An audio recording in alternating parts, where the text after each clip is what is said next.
Beach County Board of County Commissioners Comprehensive Plan Public Hearing for Wednesday, November 1st, 2023.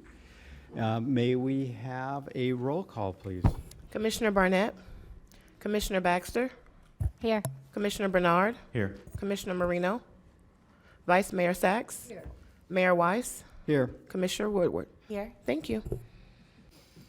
All right, we're going to have Commissioner Woodward lead us in our invocation and Pledge of Allegiance. If you're able to, please rise.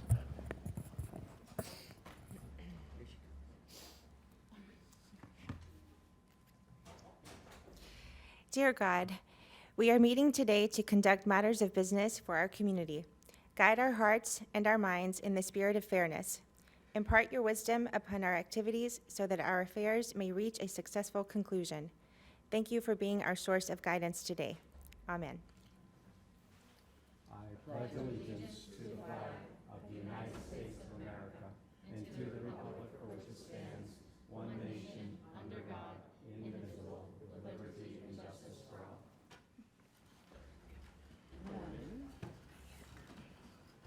Please let the record show that Commissioner Marino has joined us. All right, I think we have proof of publication. Good morning, Mayor and Commissioners, and yes, we do. Thank you. Is there a motion to receive and file proof of publication? I move that we, Okay. Vice Mayor moves motion to receive and file proof of publication. We have a second by Commissioner Bernard. All in favor, all opposed. That motion carries 6-0. All right. Next, postponements. Actually, Oh, wait, I'm sorry. Additions, deletions, and substitutions first.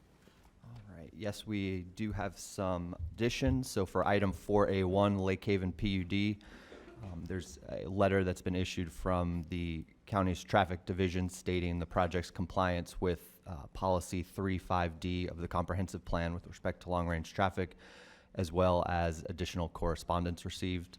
Item 4A2, Verdura Farms, there is a revision to the applicant's off-site alternative condition number 2 with respect to the workforce housing obligation. And there is also additional correspondence received for that item. And then item 4A3, Bednar's Market, there was a postponement request from the applicant received on October 30th. And item 4A4, Olympus MUPD, also received a postponement request from the applicant on October 31st. And that is all of the additions, deletions, substitutions. Okay, motion to receive and file the deletions, additions, deletions, and substitutions. so moved. We have a motion by the Vice Mayor, second by Commissioner Woodward. All in favor, all opposed. That motion carries 6-0. Next, postponements. Okay, and as I mentioned in the previous section, we have the two items, 4A3 and 4A4, that have requested a postponement. Because those requests were received after publication of the agenda, staff can't grant that postponement by right, so that will be discretion of the board as to whether or not to grant those postponements. I move to postpone. Second. We have a motion by Commissioner Baxter, a second by Commissioner Bernard. We have some cards? We should do each one individually, and we have to allow the public comment on the postponement, so Thank you. you're welcome. All right, so we will assume we have a motion on the first one, so that would be 4A3. 4A3. We'll hear the public on that. Well, the applicant, I guess, if they want to make a presentation on the postponement. Okay.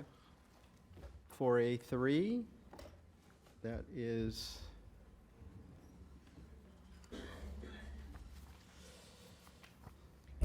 Good morning, Jennifer Morton with J. Morton Planning and Landscape Architecture, representing the Bednar family requesting the postponement. We need additional time for some meetings with some of the community. We've reached out to the Locks Wildlife Refuge, and we're still working out some of the details of the project. Thank you. all right. Thank you. So now I guess we'll hear from hear from public. So you. We are on Three. 4A3. Bednar's. 4A3, sorry. Too many cards here. Thank you. And is 4A4 also part of that? No. 4A4 is another item. Okay. On 4A3, I have one card, and that would be Lori Vinacore. And if anybody else put a card in, let me know. And just a reminder, this is on the matter in front of us is the postponement. Good morning, Mayor Weiss, Vice Mayor Sachs, and Commissioners. I'm Lori Vinacore, 10626 La Reina Road, Delray Beach, Florida. I live and farm in the Agricultural Reserve, and I'm also president of the Alliance of Delray Residential Associations. We do please ask you to approve this postponement of this application. This is a regional issue and with impact on many preserved parcels, possibly in the Agricultural Reserve. And at the Planning Commission, I did bring up several issues, questions, and the applicant was very forthcoming in the fact that they might make some changes to improve it with the location of possible agricultural marketplaces on certain roads and exactly which farms might be impacted. I think if you give Jennifer Morton and the applicant time, I think it'll come out with a much better application. Thank you. Right. Any other cards? And also, please, the record note that Commissioner Barnett has joined us as well. All right. I see no other cards. So therefore, we'll go ahead and call the question. This is on item 4A3, Bednar's Market, Fluent Text, requesting a postponement. Do we need a time certain? The applicant's request was for the next comprehensive plan hearing, which is on January 31st. January 31st. Okay, there we have it. All right, thank you very much. All right, so this, all in favor of postponing 4A3? Any opposed? That motion carries 7-0. Okay, now we'll move on to 4A4.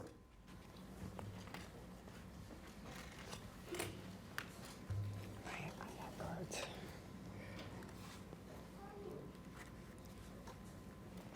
We will hear from the applicant on the postponement.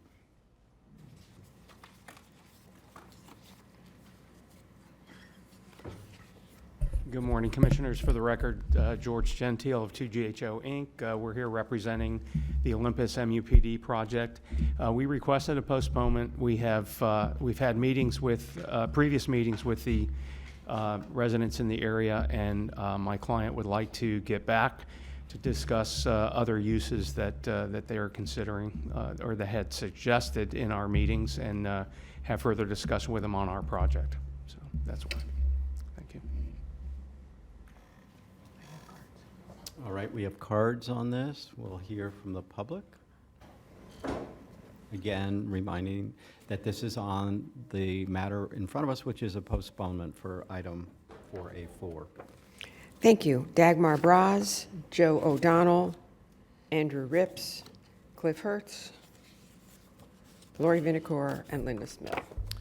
Good morning, Commissioners. My name is Dagmar Bras. I'm here representing COBRA. We do believe this issue should be heard today. It has been in the stream of approvals for a while. It did go before the LPA. And we feel that we're here, and the representatives are here, and everyone is here that needs to hear what's going on. So we would really like to hear this issue today before the board. Thank you. Joe O'Donnell? There's two lecterns, so you can take both. Morning. First, I'd like to thank the Commission for last week's vote. Thank you very much. Joe O'Donnell, Irish Acres, and Sarah, which is a group of 14 farms and businesses in the Ag Reserve. We're against the postponement. We're against it for a very straightforward logistical reason. We schedule our time. We actually have businesses to run. And then when things get postponed at the last moment, it makes it very difficult. So that's my reasoning. Thank you. Sir? Good morning. My name is Andrew Rips, president of Tierra del Rey. a multi-acre residential and equestrian community. As Winston Churchill once said, "No hour of life is wasted that is spent in the saddle." Our community has saddled up. We've learned a lot, and during our ride, we'd like to share a few things we've learned. We've gained a great appreciation of this process, dedication of your staff, your aides, the Planning Commission. While a horse rider also knows sometimes it's easier to ride the horse than the direction it's going, we respectfully and humbly ask to alleviate the uncertainty of this warehouse, cold storage, distribution center in the ag. We did learn yesterday at 4:24 of this postponement. Read carefully, met with our board last night, have an opportunity to work through other potential uses. We've met with this applicant on the Lorena Road on April of '22. We've met with them June 29th at District 4 Sheriff's Office, and we met with them on May 30th, '23. And so, in conclusion, we respectfully would ask that you deny this postponement and that it be heard today. Thank you very much. Hi, Cliff Hertz on behalf of Tierra del Rey Property Owners Association. Mr. Rips is the chairman. On behalf of the association, I would request that you deny the postponement, and I'll be very simple about it. The proposed applications all relate to a distribution center, cold storage. It's incompatible. I know I'm not supposed to get into the merits, but it's always going to be incompatible. So no postponement is going to change that. So we might as well hear it and see if you agree with me or don't agree with me, that we have a completely incompatible use. This is not a question of working out the details of whether or not there's going to be a 50-foot buffer or a 20-foot buffer or a hedge. This is strictly a problem related to the use of the property as a distribution center adjacent to a equestrian large lot community. Thank you. And please vote against the postponement. Hello again. Lori Vinacore, for the record, 10626 Lorena Road, Delray Beach, and I also own the parcel adjacent to the subject of the application. This application is a site-specific landscape land use change, and that is incompatible with the adjacent residential equestrian community. So there's no reason to postpone this. The land use isn't going to get any better. It's not going to get any different than CMR. There are other uses such as commercial low office, residential, lower increased density. There are other things that can be done that are definitely not CMR. So just the CMR use, let's discuss it today, please. So please deny the postponement. Thank you so much. Linda Smith, Jupiter, Florida, representing Sierra Club Loxahatchee Group.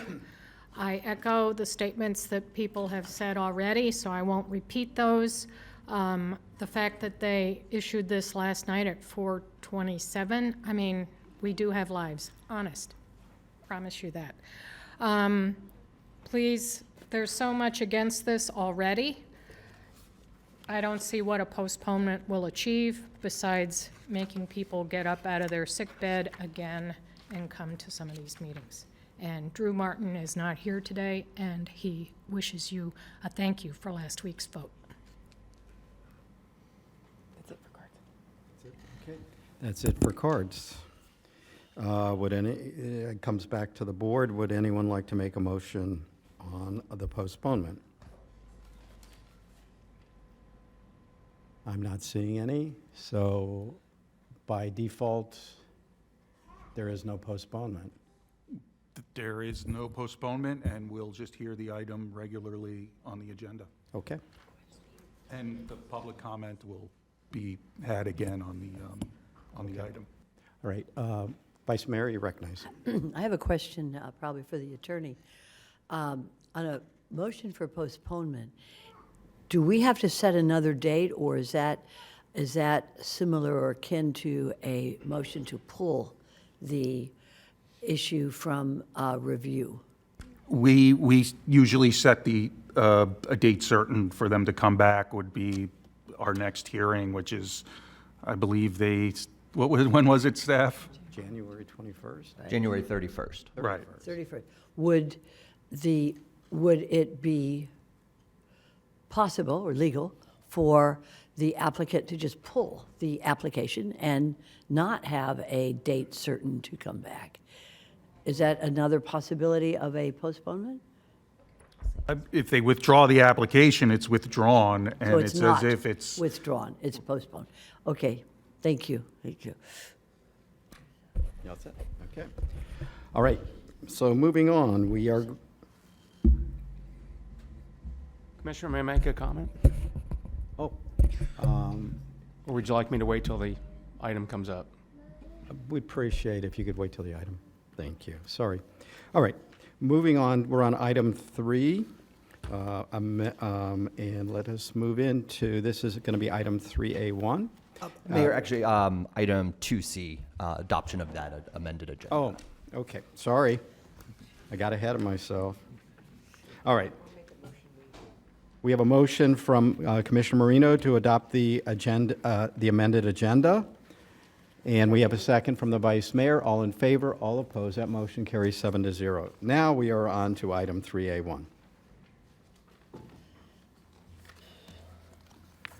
And this first item will be presented by Travis Goodson with the Planning Division.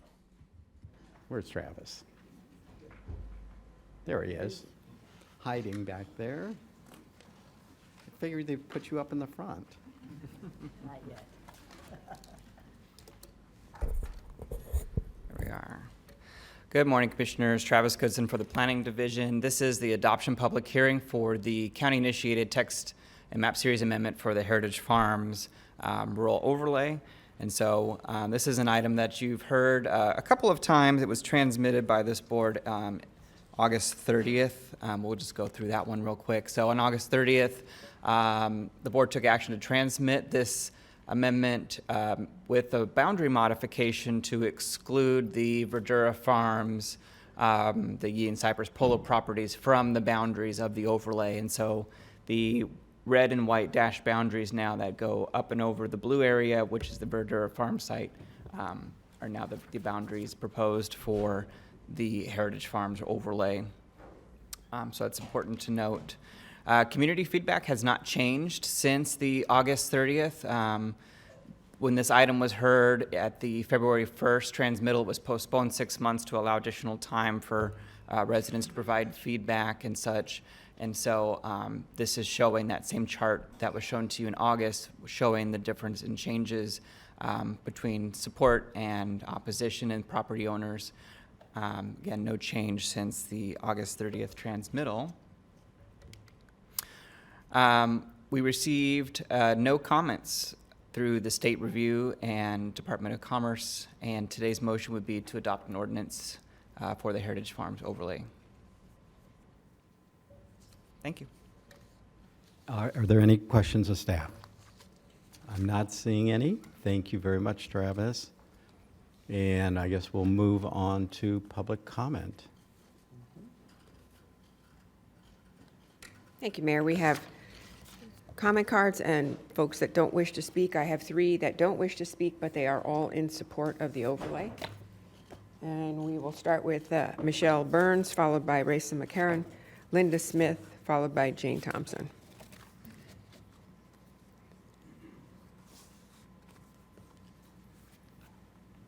Good morning.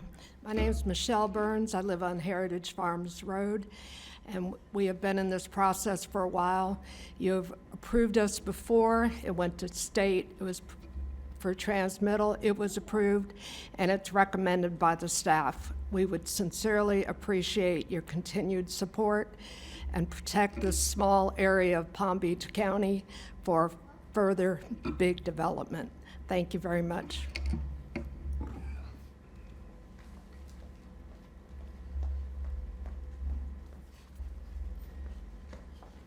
Marisa McCarraher, 6569 Park Lane East. I just wanted to thank you guys for everything and just hope that you'll continue to vote yes for this I don't have anything else to add. Just please don't go backwards.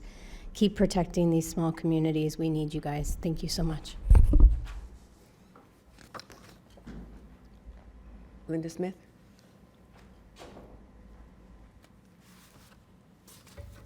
Sorry, I didn't realize that was the order. Linda Smith, Jupiter, Florida, Loxahatchee Group Sierra Club. I am also in support of this. I've been in support of it for months, years, as discussed.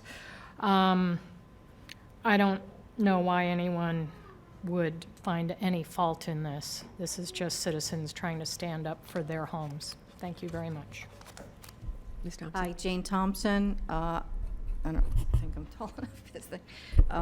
Again, am in support of the community, not only for our way of life, but in the past 30 days, I've filmed deer, bobcat, a number of birds migrating through. So not only are you supporting our way of life on large parcels, you're also supporting the wildlife that lives there. Thank you. Thank you. I'll have 3 more cards. Richard Moyrud, followed by Melissa Moyrud, followed by Jason Pierre-Paul.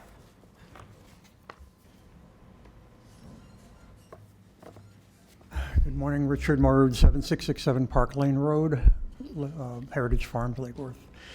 Again, we have been here before. You had a large community turnout last time. Not everyone can come to every meeting all the time. You heard the support. You have staff. Follow your staff, and just finish this once and for all. We have the overlay. You've created others. This one is highly, highly overdue. Thank you for your help. Good morning, Melissa Mogahi Moyrud, 7713 Park Lane Road. Want to thank all of you today for being here and also for supporting our community. We started this back in 2008. It's been that long. Didn't go then. Started again in 2012. Here we are, 2023. I've been a resident there for 17 years. My husband and I have run a 10-acre native nursery there for 42 years. This is to protect our way of life, but to protect nurseries, to protect large residential tracts, people that want to live an equestrian lifestyle. This is a good thing. It's a good thing for Palm Beach County. It adds to the diversity. It adds to the green space. So please support this. Thank you very much.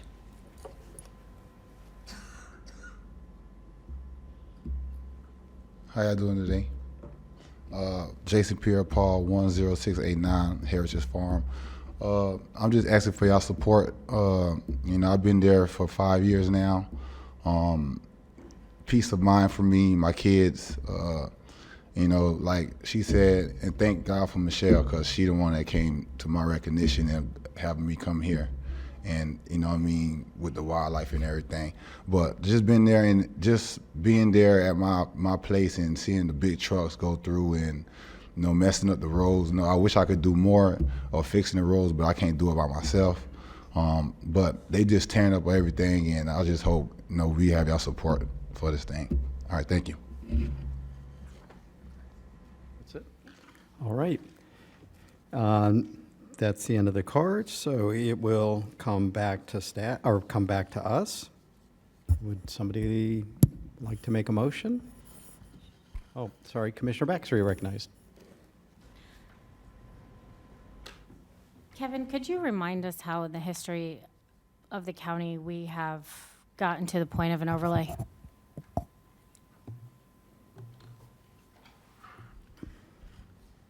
Yeah, so the concept of having the rural overlay was added to the comprehensive plan as a mechanism, not by which it would restrict any request for increase in residential density in the future, but creates a little bit more of a hurdle in terms of a 5-vote majority or a supermajority vote. And it's to reflect that there are, certain areas of the county that are more rural in nature than many others, and it just provides that little extra level for that community. And was it standard in the past to kind of require a neighborhood to go through a neighborhood plan first before getting to this point? Typically, that has been the process where because neighborhood plans have been in the comprehensive plan as policy for a long time. So typically, that neighborhood plan process would occur, and then there would be that consensus building within the community, and they would create kind of that overriding plan for their specific neighborhood, and then those neighborhood plans could be, was it received and filed? Received and filed by the Board of County Commissioners. And what was the purpose of requiring the neighborhood plan ultimately?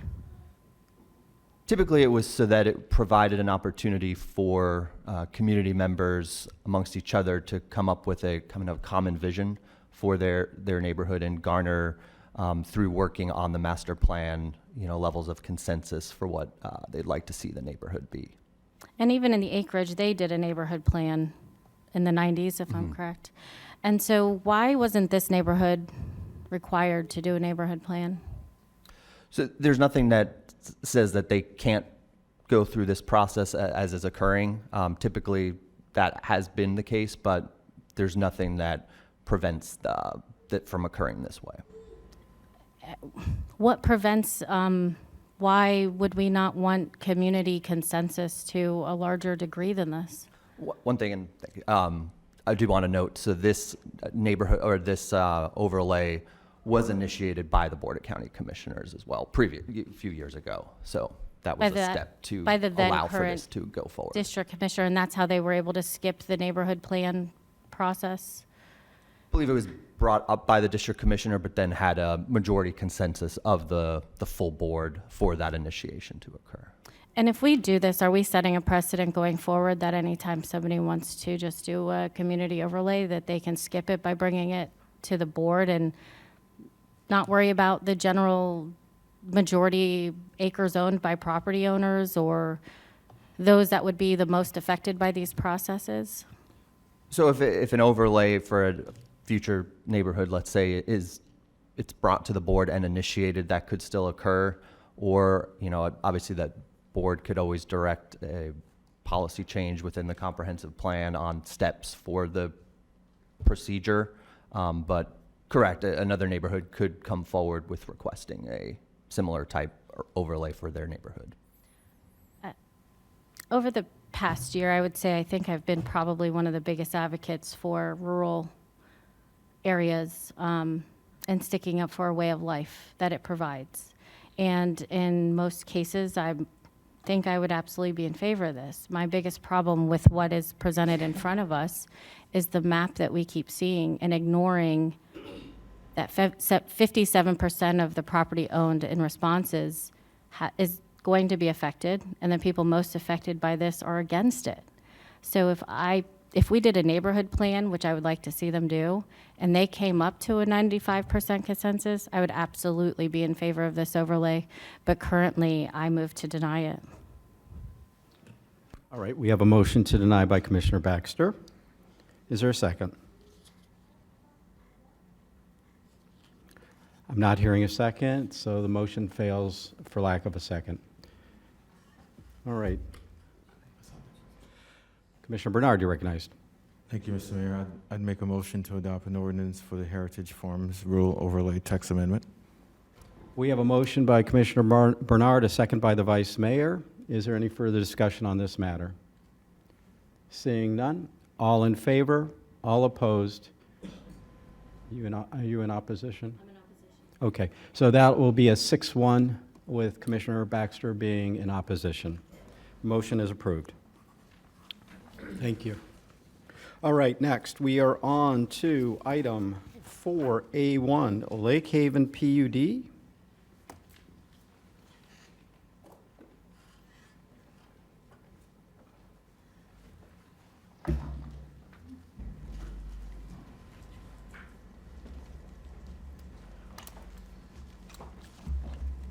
Welcome, Mr. Tuma. Good morning, County Commission. Ken Toom with Urban Design Studio. Address is 610 Clematis Street, West Palm Beach, Florida. Nice to see you all this morning. Here today on behalf of Coulter, who's the contract purchaser for the Lake Haven PUD, otherwise known, and I'm going to call it the Fleming parcel, going through this presentation that I have in front of you so I keep it straight. What is in front of you today is a 446-acre parcel of land. The request is to change the land use on it to LR2 to allow up to 2 dwelling units per acre. I have a very short PowerPoint presentation to walk you through and remind you of how we got to where we are today. The subject site is located in the western part of Palm Beach County. It is adjacent to Arden on the east side of Arden. The next slide shows it more contextually about where the relationship to the adjacent neighbors. To the west is Arden, to the north is Deer Run, to the east is a vacant parcel of land called Leonard, and then immediately east of that is the Fox Trail community, and then northeast is Lion Country Safari. This slide's important because it identifies the surrounding community, in particular Deer Run to our north. Coulter has been working significantly with the members of Deer Run, in particular the most affected neighbors who are adjacent to our property line. They're about 1,000 feet away from the closest residential home. I suspect that Ms. Hogue will get up today and talk that we've worked diligently with them to provide buffering and landscaping associated with it. We are also continuing to work with their community on drainage solutions. There's opportunities for potential drainage solutions here in Deer Run. So we've been working with the neighbors throughout the project on the community immediately to the north. So what is in front of you today is 2 requests. The first request is to expand the Glades Area Protection Overlay, or GAPO, and the second request is to allow for a future land use amendment to allow the land use on this property to go to LR2, or 2 dwelling units per acre. However, the actual request in front of you today limits our density on this site to 1.2 dwelling units per acre. Concurrently, there is an existing zoning application in process. That zoning application has been submitted and is going through the process. We expect that that zoning application, and if you decide to transmit this today, that the zoning application and the transmitter will come back before you in February of 2024. On the screen in front of you, identified in purple, are the existing identification of the GAPO area. The request is to include the 446-acre parcel of land immediately to the east into GAPO, which would allow similar density that the Arden project received. The next request is to change the land use to LR2. LR2, identified now in the pink color on the screen in front of you, is a request to modify it to that zoning district, or to that land use district. This slide identifies where we are in the process. We have been in this process for quite a while, working our way through the system and working our way through the communities and all the important processes that you have to go through. We initially started this as a text amendment initiation back in October of 2021, where we received the Planning Commission's unanimous recommendation to allow for Phase 1. Phase 1 is the process where you are allowed to request a text amendment. You say, okay, this is an okay idea, come back to us for Phase 2, which is all the details. So then the BCC initiated that in December 3rd, 2021, and then we moved to the next step, which is Phase 2, where all the details. We submitted an application to modify GAPO. We also requested a land use change. So we went through that process. We had Planning Commission unanimous approval on November 4th, 2022, and then we came to this board about a year ago, and that project that we came to this board with was an age-restricted community, was 892 units. This board decided to postpone that project and directed us to work with the district commissioner and the neighbors to come up with a project that makes sense for the area. And at the end of the day, Coulter and our team believe that we came up with a great project working through the open items that the board requested us to do. So we then have now taken that project to Planning Commission. It went to Planning Commission on October 13th, where it received unanimous approval. And now we are here where we are today on November 1st of 2023. Ultimately, we'll get back to you if you decide to transmit this in February of 2024. But let me walk you through the development program, because it's really important. This is kind of where we were. We started 892 units of an age-restricted community. The proposal that you will see in the zoning application, which will be locked down by this land use, is a request for single-family residential, not age-restricted, single-family residential, 480 units. They'll all be on larger lots at a quarter acre or above.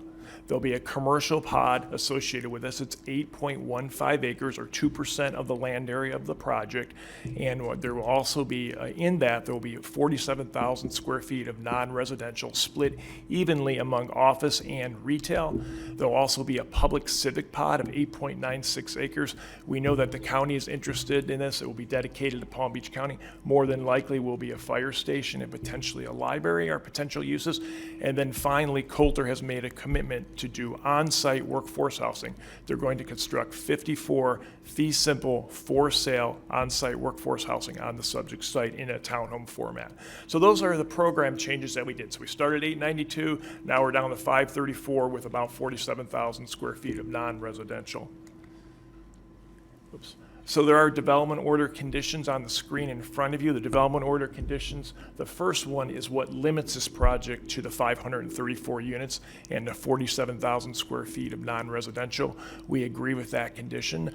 The second condition is the condition about workforce housing. Staff is recommending the condition on the screen in front of you. We are in agreement with that condition.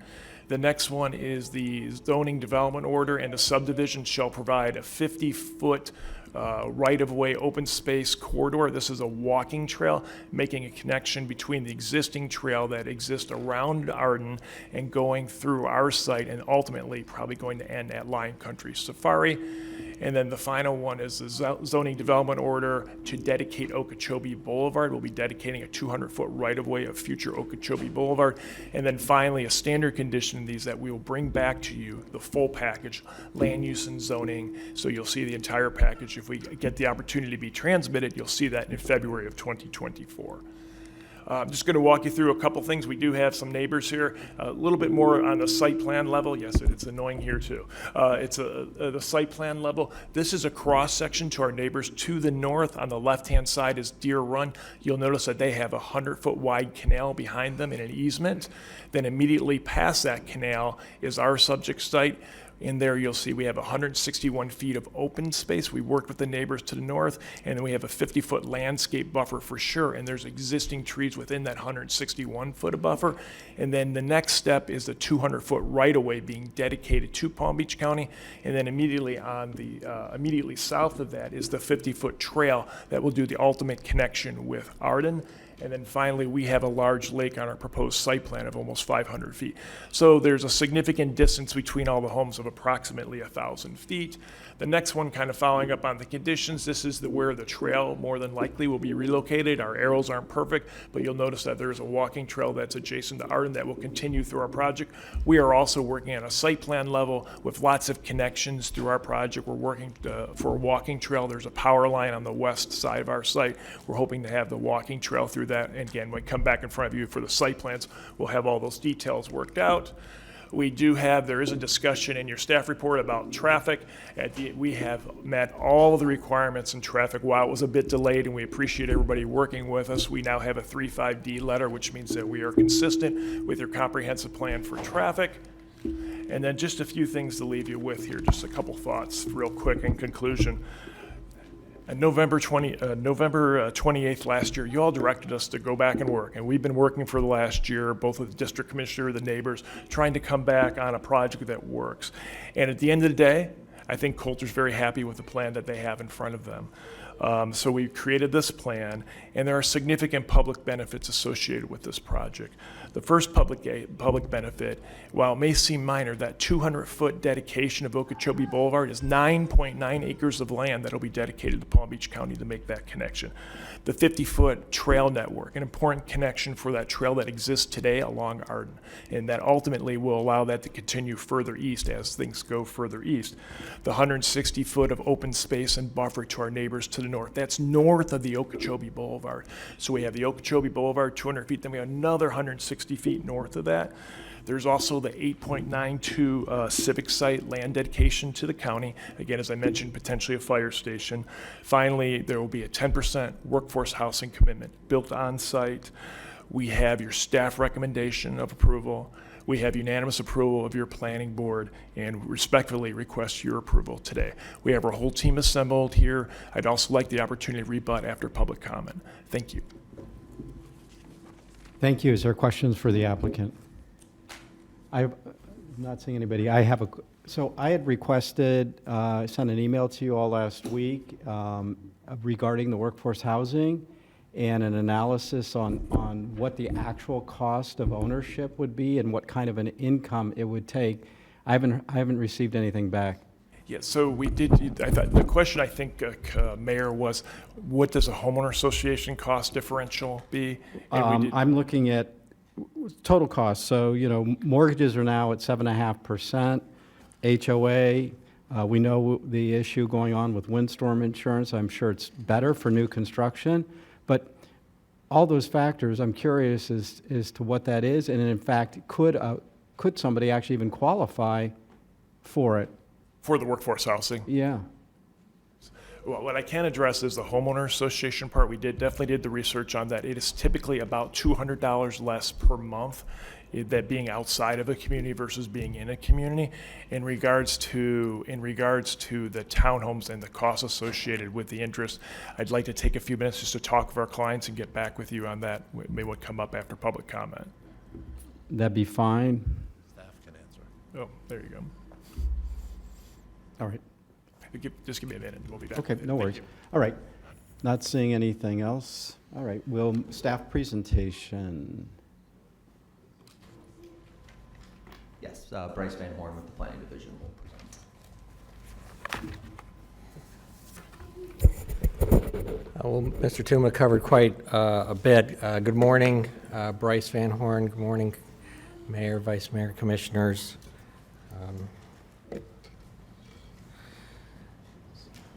So some of this information might be a little repetitive, but I'll expand on some of the GAPO also. So again, this is the Lake Haven PUD Future Land Use Atlas and Text Amendment request. And again, as you may recall, the application was before the Planning Commission in November 2022. It was called Crestwind PUD at that time. They since changed the name to Lake Haven. At that time, also the applicant was proposing 892 age-restricted, single-family units, and when the amendment was presented to the board for transmittal, the board expressed concerns over the development scenario and postponed the item to allow the applicant to address those concerns, as Mr. Tuma had relayed. So subsequently, the application was revised to what you see today. Formerly Crestwind, 800, that's the slide on what they were proposing previously. So as presented by Mr. Tuma, again, the subject site is 446 acres roughly. It's located approximately 1.75 miles west of Seminole Pratt Whitney Road on the north side of Southern Boulevard. The site is also to the east of and adjacent to the boundaries of the 3,000-acre Glades Area Protection Overlay, also known as the GAPO. That's that purple striped area that you see on the screen. More on the GAPO shortly. And the site is also within the rural tier. So this amendment is a request for a change from rural residential, 1 unit per 10 acres, future land use, or RR10, to low residential, 2 units per acre, or LR2. And the applicant is proposing, again, 534 units, of which 480 are proposed to be single-family and 54 proposed as on-site workforce housing units. The request also includes a commercial pod out on the front with 47,000 square feet of commercial, which will require and is currently being processed ULDC privately initiated amendment to the commercial pod language in the code. The applicant has submitted that and it's under review. And for this amendment to proceed, there are 4 components, which include, again, the comp plan text amendment for 1, expanding the Glades Area Protection Overlay to the east.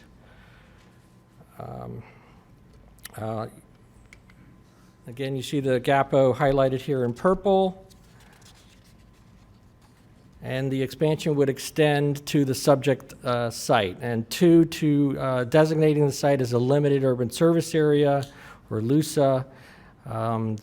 These 2 sites, The two sites in Peach within the GAPO are currently designated as LUSAs. And 3, revising the rural tier objective and policy. And 4, of course, processing of the future land use amendment request. So since the county's comprehensive plan does not allow LR2 future land use on the subject site, the proposed accompanying text amendments to the county's comprehensive future land use element and map series are necessary and are as follows. You can see those specific changes in Exhibit 1B of the staff report, beginning on page E4. 1, just in summary, to revise the GAPO policy and map series, special planning areas map, to expand the boundaries of the GAPO eastward, to incorporate the 446-acre subject site within the overlay. 2, to revise the rural tier objective and policy to allow the limited urban service area within the GAPO and within the rural tier, and allowing for a planned unit development on the site. And to revise 2 map series maps, the managed growth tier system map and the service area map, to depict the subject site as a limited urban service area. So all those changes have to happen all together. So surrounding the site, Mr. Tuma went through some of the property surrounding the site. To the north, again, Deer Run. It's a rural residential subdivision, 5-acre lots generally with RR5 future land use, and that is also in the rural tier. To the east is the almost 500-acre property known as the Leonard property with Fox Trail. Further east, that's another rural residential subdivision, 5-acre lots. And the Leonard property has an R10 future land use, and Fox Trail R5 future land use. So both of those are also in the rural tier. And to the south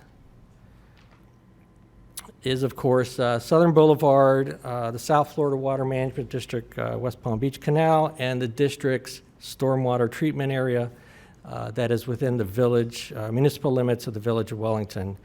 And adjacent to the west is the 1,200-acre Arden PUD, which also has an LR2 future land use designation within the GAPO, and approved and developing with slightly more than 2,300 units. Okay, so back to the GAPO. As previously mentioned, the subject site is within. It's located adjacent to and east of the Glades Area Protection Overlay. The overlay is shown here in purple stripes and is comprised of over 3,000 acres.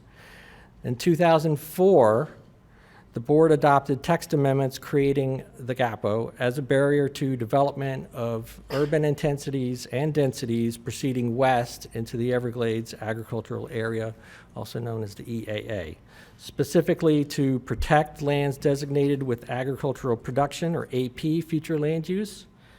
And at that time, Wellington was considering a voluntary annexation of the Arden property.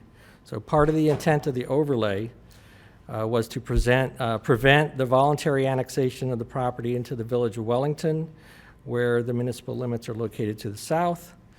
The subsequent GAPO amendments identified the portion of the overlay east of the L8 Canal as a limited urban service area in order to allow for development of the Arden PUD under the LR2 designation, and required also restrictive covenants from the property owner to not pursue annexation. So that the subject site, was also included in a multi-year planning process called the Sector Plan to provide guidance for future development while addressing land use imbalances within what is known as the 50,000 acre plus central western communities.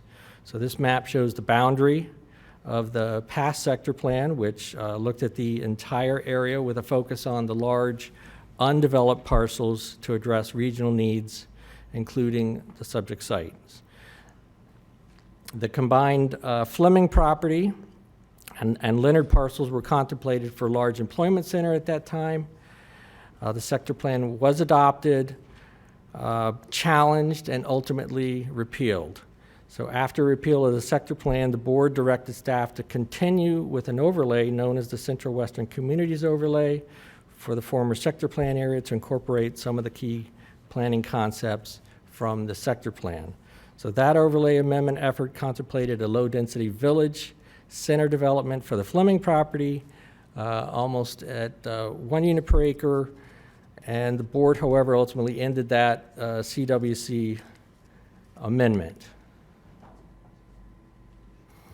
However, staff's assessment of this amendment is that the request to LR2 is compatible with the surrounding land uses and existing development, with the proposed density comparable to that of the adjacent Arden PUD to the west. In addition, the amendment is appropriate. The amendment is appropriate given the overall context of the area, the history of the multiple planning efforts to address future development for the property within the Central Western Communities area, and is consistent with the purpose of the Glades Area Protection Overlay to focus development east of the LA Canal. So the GAPO as a mechanism to allow for eastward low-density residential development is a viable mechanism for the proposed changes compatible with the surrounding area. And again, I'll just, these are the conditions, residential limited to 480 single family, 54 townhomes, commercial limited to the split of retail and office in the commercial pod. The minimum 10% of the units is on-site workforce housing. A provision for the 50-foot wide open space trail corridor south of the right-of-way dedication for the future extension of Okeechobee, and for a vehicular and pedestrian connection from the PUD to that right-of-way. And then, of course, concurrent adoption of the future land use amendment text and zoning applications. And of course, part of that is required as part of the 3.5D. They're required to have a concurrent zoning application for test 2 for the traffic. And again, staff is recommending approval with conditions. The applicant is in agreement with all the conditions. The Planning Commission at the October 13th Planning Commission voted to recommend approval unanimously, 11-0. Again, there's a letter that we received yesterday from a homeowner in Fox Trail. I believe you have a copy of those at your dais. And again, the motion would be to transmit. Thank you. Any questions for staff? Okay, thank you. We have 2 cards. Thank you. I have Jill Hogue and Nancy Grimmel.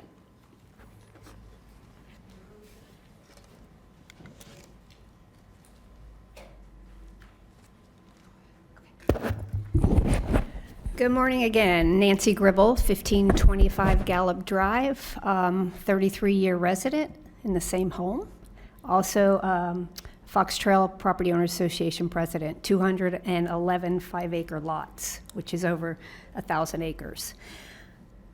Before I start, I would be remiss not to thank each and every one of you for your vote last week regarding the Ag Reserve. I watched it at home, but I was especially impressed with the conversation that happened amongst you before you made your final decision, because it really resonates what's going on in this county. It really, truly does. I know you weren't the ones that made the decision on Arden, but we're left with this mess to clean up, and it's really perpetuating, and here we are. When the first proposal came in front of you, Commissioner Sachs, you said it looked like a Disney cruise ship landed. And I agree, but now we're at a river cruise ship. So I just want to talk about what I hear in my community. We're the forgotten lifestyle. 5-acre equestrian rural residential, and we're getting squeezed, and we're getting squeezed, and we're getting squeezed. But particularly when you talked last week, I heard that roads are a big deal, our roads are deficient, roads are important to our infrastructure. There will be an additional 5,194 trips on Southern Boulevard with this project. The RR10 is only 450. Southern Boulevard, identified last week, is failing in 3 parts. Seminole Pratt to Binks, Binks to Big Blue to Palms West. No matter the kabuki that the applicant performed with the transportation TPA, they were failing their 3.5D. They had some words changed, and now they meet the requirements. But the road is still failing, and it's not projected to be improved until 2031 to 2035. So we're going to live in this mess. Also, the density. You know, you're removing land from the rural tier, and as you remove it, you're changing the whole complexion of the community. Everybody knows the importance of the need for workforce housing, but we're just failing when we're introducing housing elements that don't complement our rural residential lifestyle.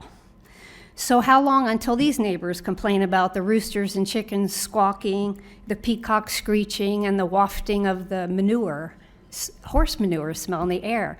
We just don't feel like we're being heard, and we're just getting squeezed and squeezed and squeezed. You still have that Leonard property next to Fox Trail that's empty. So what you do for one, you do for another. And we're just asking for some consideration because we really feel that we're the forgotten lifestyle. Thank you.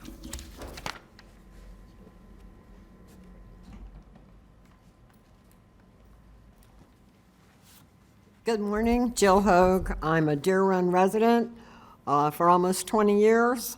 I'm also a realtor. I'm just filling you in on Deer Run. We have about 242 5 to 10 acre properties, a lot of equestrian. We also have people that have other uses out there. They raise bees, there's a butterfly farm, and it does feel like you're living in Florida. You're not clear cut. There are about 7 or 8 properties, 35 acres to 40 acres, that will feel a direct impact from this development of Lake Haven.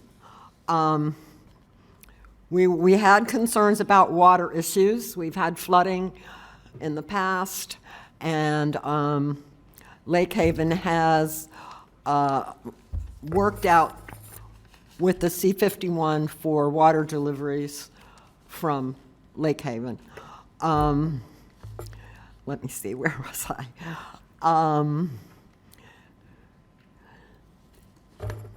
We are very, very happy to hear about a fire department, which I think is really long overdue for that area.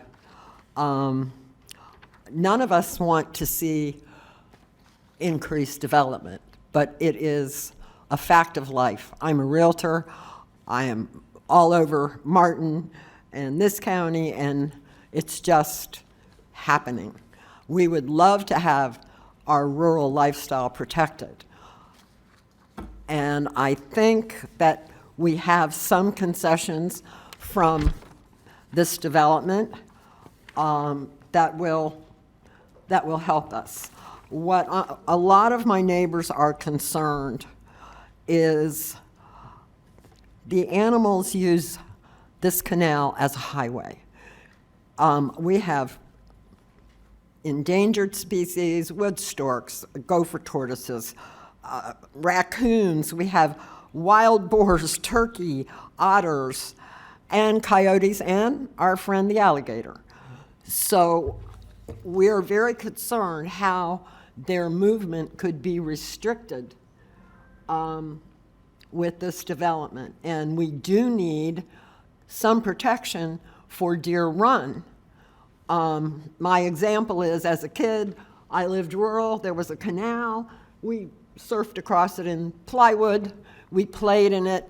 I don't think that we can have that kind of liability with the development going in behind us. So we have to have some type of protection for the people and for the animals. So I think we're working on this, and I think it's possible, and I will stop right now. I want to thank Coulter and Mr. Tuma for talking and communicating with us, and I want to thank you all. Thank you, ma'am. for rescinding the transmittal. Thank you. And re-looking at this project. Thank you, Mom. Thanks, sorry. Okay. All right. I think is that the end of our cards? Yes. Okay.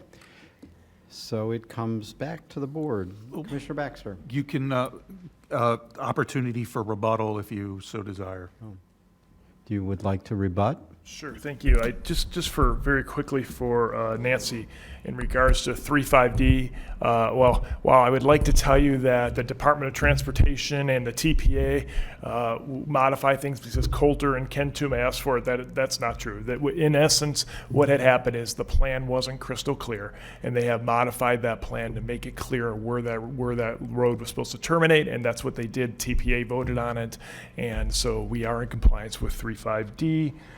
In regards to density, another important item that was brought up, it's important to think about transitional density. As you look at Arden, its real density is 2.0 dwelling units per acre. As you move further east, our project will be 1.2 dwelling units per acre. And I suspect what the concern is, the Leonard property immediately to the east of it, I would suspect that it would probably be somewhere between those densities versus being a higher density. Thank you. Oh, also, I apologize. We also have a significant amount of lakes on our site plan on the east side of the property. Thank you. All right. Thank you. Commissioner Baxter, you're recognized. Thank you, Mayor. I just want to thank the applicant. Vice Mayor Sachs said it best. It originally looked like a cruise ship had landed, and we was not in favor of what they were proposing. And I wanted to thank them for getting from 900 units to 500 units. That was amazing, and adding workforce housing, which we're in desperate need of. So thank you. Again, I am curious to the mayor's question as well regarding affordability. So I look forward to getting those answers. I also, Mr. Hertz. Yeah, as to Mayor Weiss's question, honestly, we didn't receive an email. It might have been on a different project, but I would defer to staff. I mean, this is a staff condition. The board has consistently asked for workforce housing on site, and so the staff has recommended it, but we haven't crunched the numbers, which is, I think, the question of the mayor as to the three categories. But there are programs that the county has for first-time home buyers that could come into play, and I really would like staff to explain, the parameters of what's available. Is that a appropriate suggestion? I mean, look, this is a transmittal, so I'm not going to hold it up, but I think what it points out is, I believe, a deficiency that because of the changing dynamics of what's happening on the ground, with the interest rates going up, with the insurance going up, with the HOAs all going up, because costs have gone up, and that you've got a category of people that we're trying to get in there, and if we don't sell these homes to the qualified people, if they can't qualify, then we can't sell these homes, and then we lose what good we were trying to do. And I'm not putting it on you guys. It's a fair point. But I am putting it on the fact that I'm looking at this and I want to know how this is actually going to work, and if people can actually buy it, and if there's going to take additional subsidy from this board, what that subsidy is going to have to be so people can qualify. Yeah, I think these are legitimate things, and it's not necessarily to your project, but the fact that it's come up, and I'm trying to get a handle on it. It's a very fair point, Mayor. We'll look into it, assuming between transmittal and adoption. Thank you, Mr. Hertz. May I finish, Mayor? Yes. So between blending larger lots towards the surrounding neighbors, they've really worked to try to make this fit the area a lot better. Lastly, I will say something that has been missed for the area. Anyone who's looked at an aerial of the acreage in Loxahatchee area knows that it's a certain style, a certain setup out there. And our current policies do not allow for it to meet those criteria. So I'd like at some point for the board to I'd like for staff to bring that back to us to kind of evaluate, especially in that area, so we can, for any future projects, because these come to us quite a bit, look at that and see where we could maybe help with that. But in the meantime, regarding this project, I would like to make the motion to approve so the applicant can move forward. We have a motion by Commissioner Baxter, a second by Commissioner Marino. This would be approval to transmit. And this will, is there any further discussion? I'm seeing none. Oh, Commissioner Woodward, you recognize. Thank you, Mayor. This may be premature at this stage for a transmittal, but having just received an email about someone who lives close to Roosters that they moved into, is there a way for us to put into some sort of disclosure with these properties moving forward that there is farm horse manure, chickens, there's farm lifestyle very near to you, and that they should be made aware of that when purchasing? Mayor, I'll amend, but I actually brought this up in private meetings and they already agreed. Okay. Well, sounds like it's already been handled. Yes. All right. So you're amending your motion? Correct, to include the disclosure as a part of the condition to approve. Okay. I would just note real quickly that that has been done on a recent project, Towns at Tidewater. That similar type of disclosure was included, so. And did he, because, I'm sorry, Mayor, may I? Also in those private discussions, I wanted it disclosed there was a potential for a racetrack very down the road. And so that anyone buying in there would be aware of that. We agree with that. Thank you. All right. So, as a seconder, are you okay with those amendments? So seconder is okay, so so we have the amended motion. Okay. Any further discussion? Seeing none, all in favor, all opposed, that motion carries 7-0. Thank you. All right, we are moving on. 4A3 is postponed. We are now to 4A4. Oh, 4A2? Oh, sorry, 4A2, Verdura Farms. 1 second, let me change notebooks.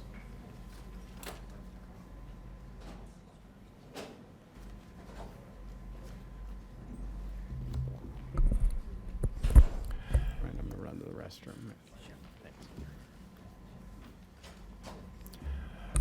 Good morning, Board. Ken Tuma with Urban Design here on behalf of Pulte Homes for Verdura Farms, commonly known as the Yee property, which is what I'm going to call it throughout the presentation so I don't get it mixed up. We've changed the name.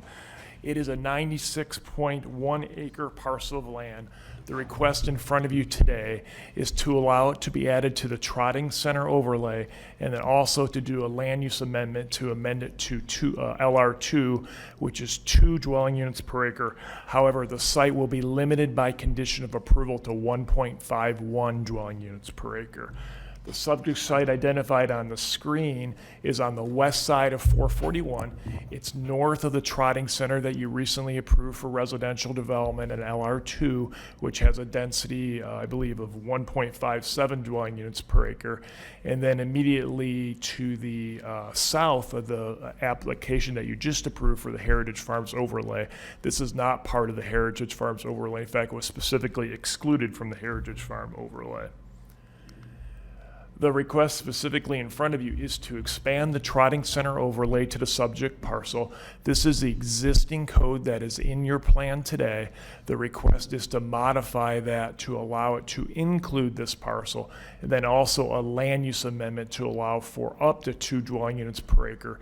Concurrently, we have submitted a zoning application. That zoning application will come back to you if you transmit this. It will come back to you at adoption, and then you'll see the entire project at one time. I want to clarify one thing in that zoning application. We do not have 0 lot line homes. We are committing to single family homes as part of this project. So that application has been updated to identify that there are no 0 lot line homes.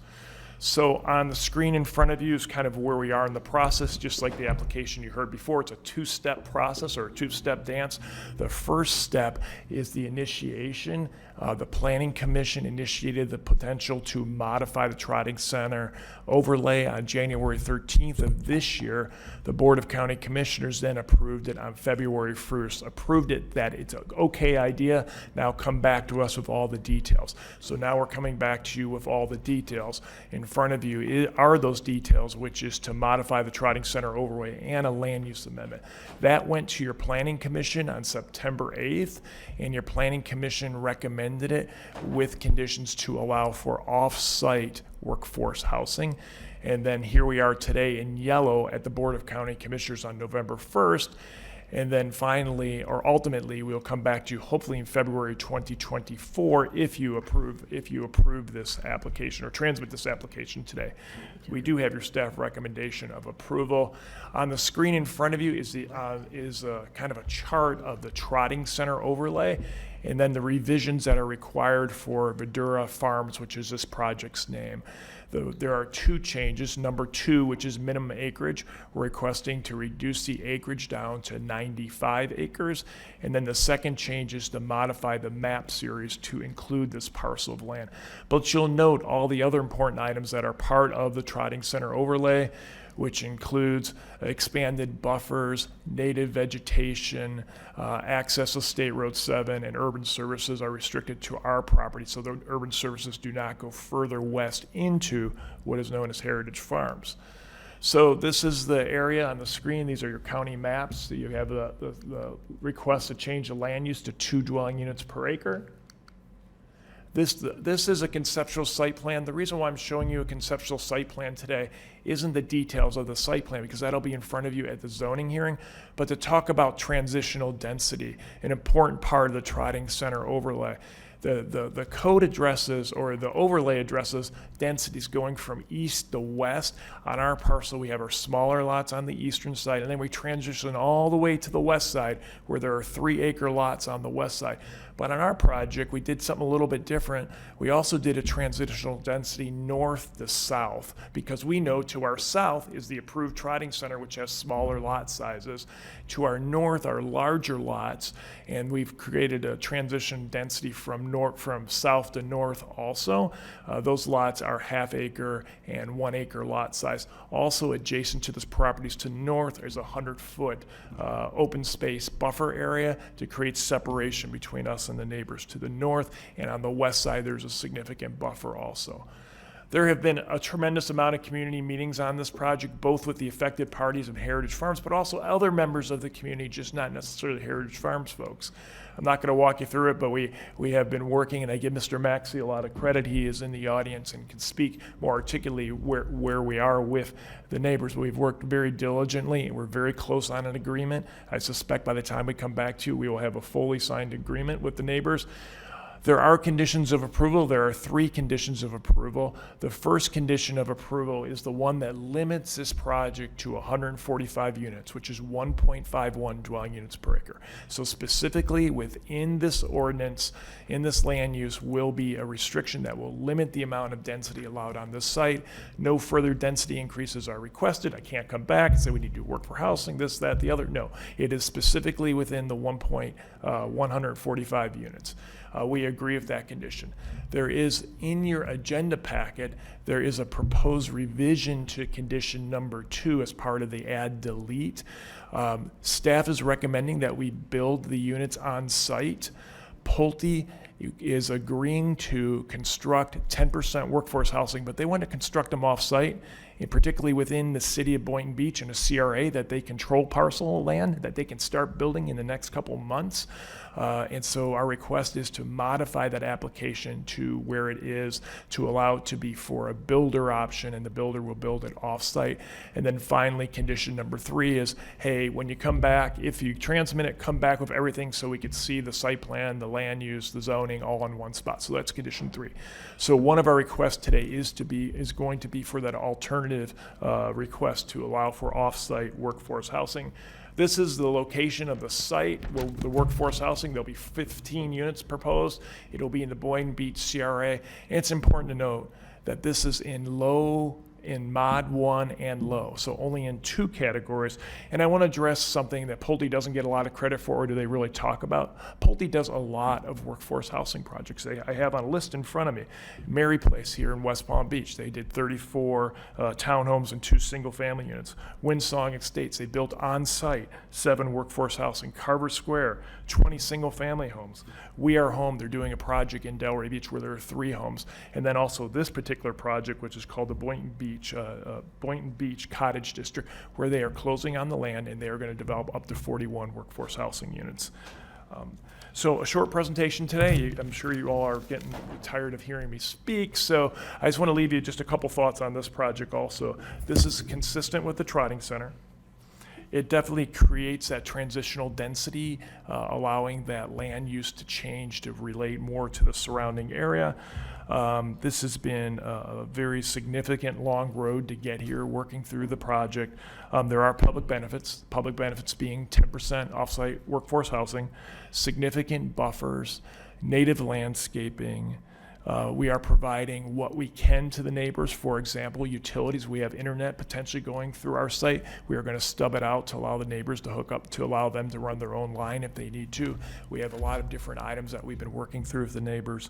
We have your staff recommendation of approval. We have your planning board recommendation of approval and request of your transmittal today. And also, I'd like the opportunity to rebut after public comment. Thank you. Or myself and Mr. Handler. Thank you.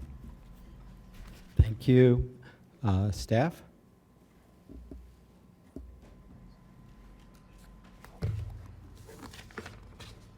Good morning, Melissa Michael with staff.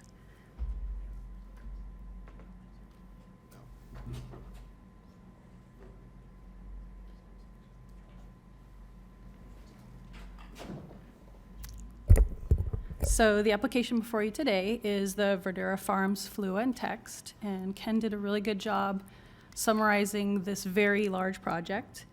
In February, the BCC initiated their own the overlay prior to the Trotting Center overlay for this. And then not long after, the applicant revised their text amendment to modify the Trotting Center overlay to expand the boundary of the Trotting Center overlay north to include the subject site, and then to also decrease the minimum development acreage from 100 acres to 95 acres, and to designate the site as a limited urban service area. As well as the second component of this request is the future land use amendment. They're requesting to change from the rural residential 1 unit per 10 acres to low residential 2 units per acre, with a proposed 145 single-family units, which equates to approximately 1.5 dwelling units per acre. And their concurrent zoning application is to rezone from the agriculture residential to plan unit development zoning district. Staff assessment has concluded that the proposed amendment is consistent with the Trotting Center overlay, which the board recently adopted. It allows transitional residential densities, expanded buffers with native vegetation, and site access from State Road 7 only. Staff recommendation is approval with conditions, and the Planning Commission recommended approval with a modification to the conditions. And the motion before you today is to transmit.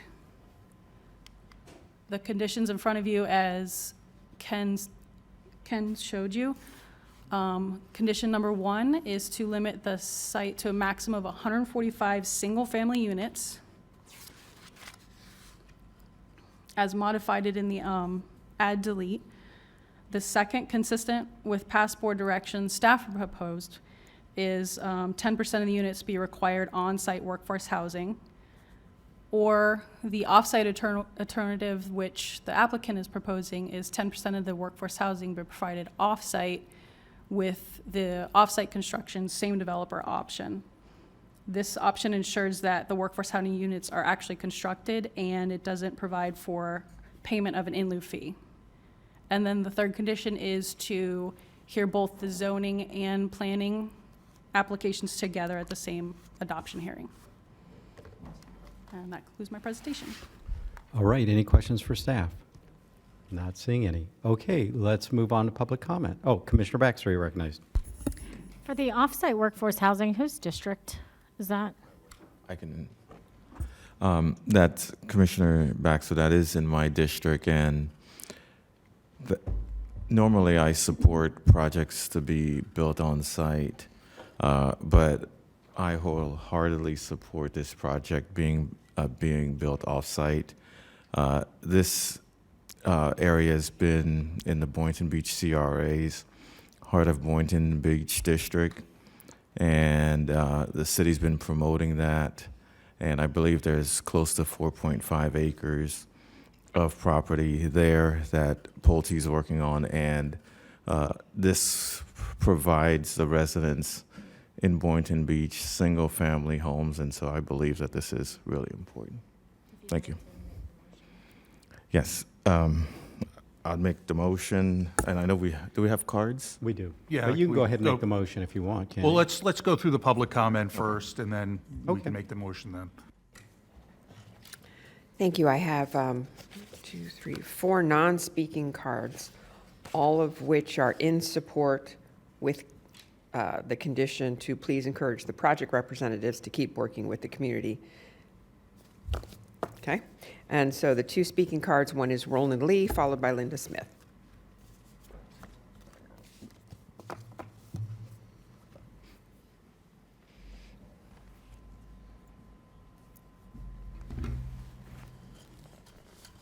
Good morning.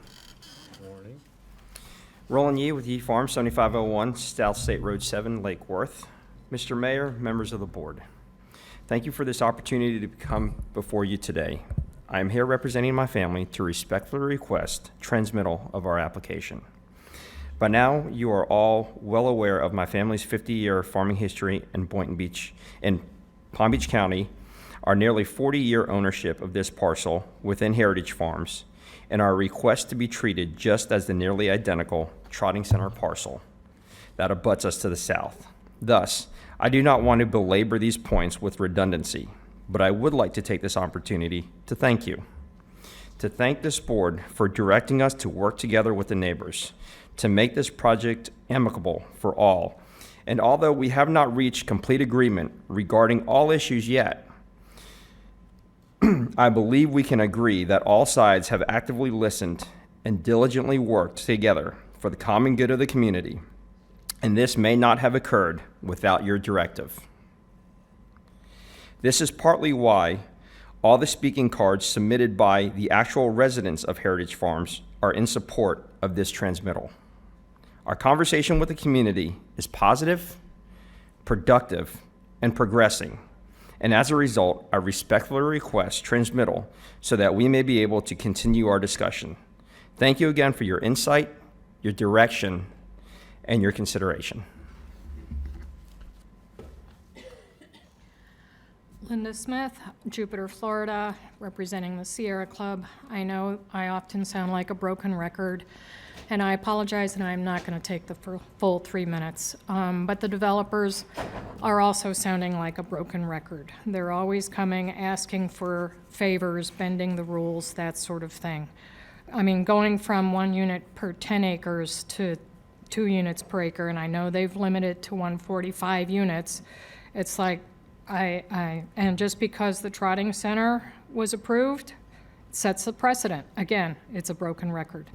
I do appreciate the workforce housing is being located in a more proper area, so I appreciate that. I do ask that you hold them accountable to that. Don't allow them buyouts and some of the things that have happened in the past. I hate to speak out against the staff and the Planning Commission. I know they're doing a good job. I'm just concerned about planning burnout. I know I'm feeling it. There's pressure by developers and owners, and it's relentless in Palm Beach County, and it's also going to put pressure on State Road 7. It's really up to all of you to vote on these projects. I just can come when I can. Thank you. Okay, let's see, Commissioner Bernard, then Commissioner Marino. Thank you, Mr. Mayor. I'd like to make a motion to approve this item with the workforce housing to be built off-site. Just want to just state, I know this is this is part of the Heritage Farms, and so I'm so happy that the developer is working with the community. Of course, they're not at 100%, but I know that they're going to continue to work together. In regards to the affordable and workforce housing being built off-site, I've had the chance to speak with the mayor of the city, Boynton Beach, Typin Surga, Commissioner Woody Hayes, and the city is really committed to improving Ocean Breeze East, Ocean Breeze West in Boynton Beach, and now this is part of the Heart of Boynton Beach project. So there are many residents who are looking forward to being able to purchase those homes there. So that's the reason why I support this item. Thank you. Thank you. Commissioner Marino is seconded, and you have comments? I do, thank you. So it's a total of 145 with 14 off-site. That means there'll be 131. 15 off-site or 14? 15, okay, so that's 130. Do I get the math right? So it'll be 145 on-site, market rate, and then they're proposing the 15 workforce housing units off-site. Okay, thank you. Vice Mayor, you're recognized. Thank you. Mr. Tuma, could you just come up for a minute? I want to be sure that in our discussion, we had made sure that there would be a commitment to having a community center for the folks at the workforce, or the workforce housing is off-site, but for the folks who are living in the site, that there would be in the community center a only for residents child care center. So yes, so let me address that. So in regards to the proposal, we are going to have a community clubhouse that will be part of the center, and then we intend on doing active uses, active being like child care or aftercare classes and things like that to address, I think, the comment that you brought up. And the reason that's so important is that there's no available child care center vacancies, so that it would be such a good thing for also for the community. Again, not open to the public, but only for those residents there at the location. And I thank you for that, sir. So active, yes, ma'am. Thank Got you, it. sir. Commissioner Baxter, you're recognized. Thank you, Mayor. I wasn't going to bring it up, but I want to thank Commissioner Sachs for bringing up the lack of childcare, and just want to make the board aware. I recently, when we had discussions and they came around and met with us, I thought it might be a great idea for us to also offer that for employees here at the county. So just wanted to tell you in a public meeting, I thought that would be a great idea. So thank you for mentioning that. All right. I don't see any other lights. We have a motion and a second. Any further discussion? Seeing none. This would be, the motion is to transmit. All in favor, all opposed. That motion carries 7-0. Thank you very much. Okay. Now we are on to 4A4. May I address the board just real quick? Did you mean to specify? Commissioner Bard, you did specify offsite. Yes. Thank you. Sorry.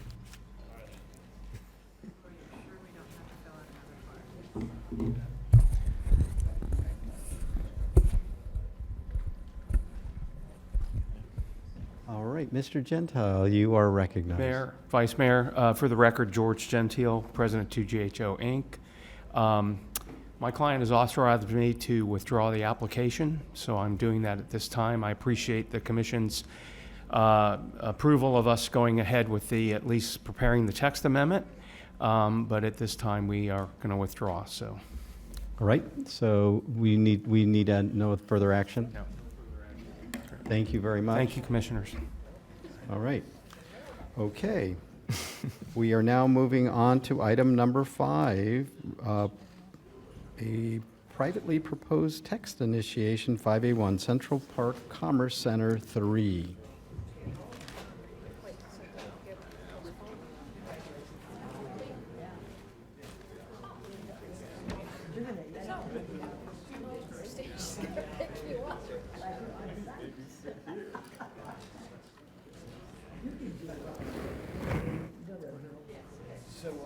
You're recognized. Okay, good morning. For the record, Joni Brinkman with Urban Design Studio on behalf of the applicant. My presentation's ready. I will run through a short presentation. We do have staff support on this request, and a lot of the graphics will seem very familiar to you from earlier applications today. Our request today is to initiate for consideration amendments to the comprehensive plan to extend the limited urban service area, the LUSHA, boundary for the Glades, for the Central Park Commerce Center within the Glades Protection Overlay Area, the GAPO. Specifically, we're requesting to revise policies to extend again the LUSHA, the maps to reflect that, and also to amend a note within the plan table 3C in regard to increasing the acreage of the EDC that's previously been approved in this area. Again, you'll see on the map the star. Our property is located at 20 Mile Bend on the north side of Southern Boulevard. Previously, in 2016, the Board of County Commissioners approved very similar requests to allow for 138.31 acres to be designated EDC. It was subsequently rezoned via a master plan approval and site plan approval granted for industrial and warehouse uses, including data center uses on the property. The subject site is the 64.46 acres, which is east of the prior approval, west of the L8 Canal within the existing GAPO area. We are not requesting to amend GAPO. And you'll also note in your backup that the acreage associated with the request currently indicates up to 231 acres. The reason being that we are in negotiations with South Florida Water Management District on the 10 acres at the northeast portion of the site. It's kind of a remnant parcel that the district currently owns. It's not really being utilized for anything. It's not part of the reservoir area. And so should that happen between transmittal of this and while we're working through the text amendments and the land use plan amendment, we would just wanted that potential to exist. Again, that's the existing approved MUPD, the subject site that we were requesting to officially include in the application under our control, and the South Florida Water Management District parcel. In regards to the GAPO, again, we are not requesting to extend the boundary of the GAPO. We are already located within that area. You're aware as well that there's a limited service area to the east for Arden, also for the existing approval that was previously approved. And we're requesting to extend it for the 64.46 acres and the potentially, as we move through the process, the South Florida Water Management District area, if that comes under our control. In regards to surrounding uses, you're aware of Arden to the east. The FP&L facility, under their ownership, bounds us on the west side, which basically is the line in the sand. GAPO, as you're aware, was created to prevent urban uses to extend out into the EAA. We are not proposing to do that, and we don't anticipate, we're using FP&L as the line in the sand, basically, for the GAPO, as the county has already approved. The rest of this area is owned by South Florida Water Management District. Here's a representative photo of the FP&L facility I'm referencing that is existing and operating, obviously. This map just shows you a view from Southern Boulevard to the 64.46 acres. There's an extensive berm there with landscape material already installed. In regards to history, again, in 2016, the mining approval associated with Palm Beach aggregates was reduced by the acreage associated with the current approval. The GAPO was, the EDC was increased within the GAPO to reflect that approval. And in 16, the rezoning took place, and in 18, there was an extension on a condition of approval in that land use ordinance. Quickly, again, this is just denotes the land area not to exceed 213 acres. In the text amendment, we would like to move forward with the second phase of that request, which would entail further coordination with staff as well as submitting a land use plan amendment to provide for the additional details. Again, the text, not to exceed 213 acres. The Glades area protection, again, changing the note. Again, this is to request consideration to initiate. We'll go back to phase 2, come back to you later, and process a concurrent amendment. This was heard by the Planning Commission and received a 11-0 vote in favor of moving this forward for additional consideration. So that actually completes my presentation. I'm available for any questions. I don't know if there's any cards. 2 cards? Not seeing any questions. Thank you. Okay. And if there are any questions, I would like to be able to respond. Thank you. Okay. And staff?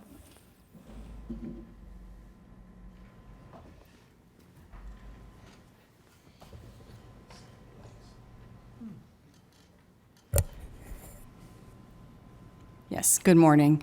So as you've heard, this is a privately initiated text amendment. These need to be approved by the board before essentially giving staff the opportunity to work on expend staff resources on the topic before going very far on these.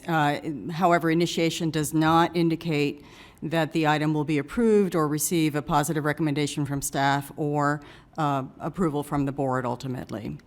And as you've heard, this is within the GAPO area to increase the acreage for the limited urban service area and the Economic Development Center FLU west of the L8 Canal in the area indicated in the red dash here. And the applicant is seeking initiation of this text amendment in order to then submit a future land use amendment to apply that EDC FLU and that LUSA designation to the properties shown outlined in red.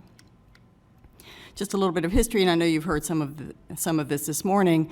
The GAPO area, as was indicated with the Lake Haven amendment, was approved or created by the board back in 2004 as an annexation prevention strategy to prevent Wellington from annexing north of Southern Boulevard and essentially to prevent urban encroachment within this area and further west adjacent to the Everglades agricultural area.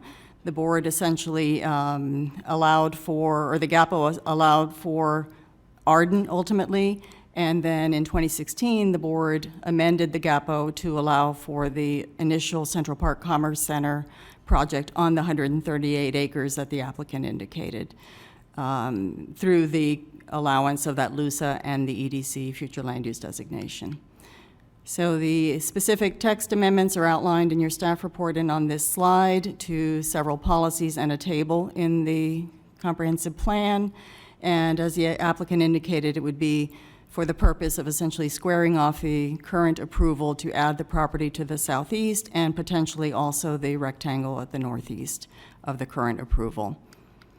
And staff's assessment is that the policy issues were already essentially identified and delved into with that initial approval in 2016, so this would be an opportunity, if the board initiates it, to reconsider those policy issues, any change conditions and things like that, in determining whether the additional acreage, the expansion of those acreages is appropriate.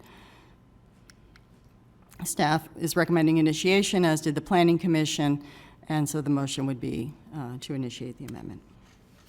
Thank you. Any questions for staff? I'm not seeing any. We have any cards? Thank you, Mayor. We have 2 cards, Ernie Cox and Drew Martin. Good morning, Mayor, Commissioners. Good to see you again. Ernie Cox on behalf of the applicant, PBA Holdings. I just wanted to clarify Joni's presentation staff. We're in obviously full agreement with that. I'm working with the South Florida Water Management District on the potential sale of that parcel. We're currently leasing it from them. It's got the Florida Power and Light currently leasing it from us to do the replacement of the 500 kV lines. So looking forward to working with you and your staff on the EDC. We've commenced construction out there.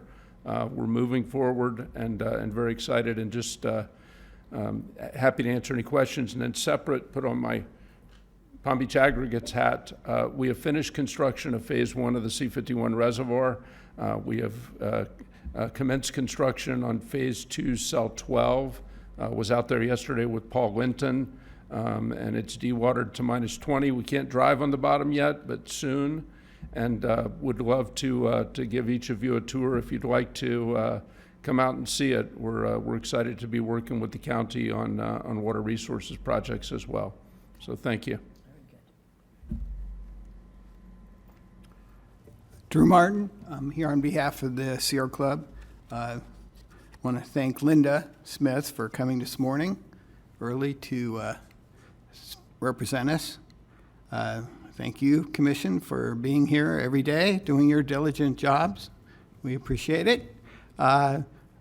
My concern with this project, and a lot of these concerns have come up before, and of course we understand this is not approval, this is simply initiation.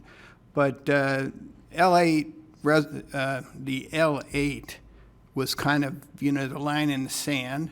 We didn't really want to move beyond that. Commercial is going to bring traffic. It's going to bring, I think originally they were going to use this site as some sort of a telephone center or something, commerce center to handle calls, or it was going to be a data center. And the question is really, what's the risk of contamination from chemicals, whether it's really the ideal place for this. Again, the primary concern is just the moving into the agricultural parts of the county with business and commerce. Now, I understand from staff's comments that a lot of this was done as trying to preempt Wellington. Why Wellington would want to be north, I have no idea, because it isn't anywhere near the town of Wellington, but I mean, anything's possible in Florida. So, who knows? But anyway, we're not strongly opposed, but we just feel that there are some issues that you should be aware of. Thank you so much. Thank you. And that's it for the cards? Okay, it comes back to the board. Somebody like to? Happy to make the motion to transmit. Okay, we have a motion from Commissioner Marino to transmit, a second by Commissioner Baxter. It's a motion to initiate. Initiate. Oh, sorry, I will amend my motion to initiate the Central Park Commerce 3 text. Okay, it's a motion to initiate, and we have a second by Commissioner Baxter. Any further discussion? Seeing none. All in favor, all opposed. That motion carries 7-0. Okay, moving along. Thank you. And now we are on to, this is from our friends from the state of Florida. This is going to be Utilities Element Text Initiation, courtesy of the Florida House.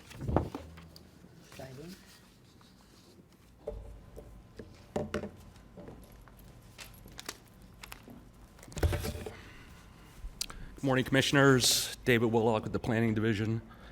Item for you is the Utility Element Revisions, County-initiated amendment. County-initiated amendments require board initiation, as Maria just explained. I won't go into that again. During the 2023 state legislative session, several changes occurred to Florida statutes regarding environmental regulations. These tongue twisters. These legislative changes must be reflected in the utility element of the comprehensive plan by July 1st, 2024.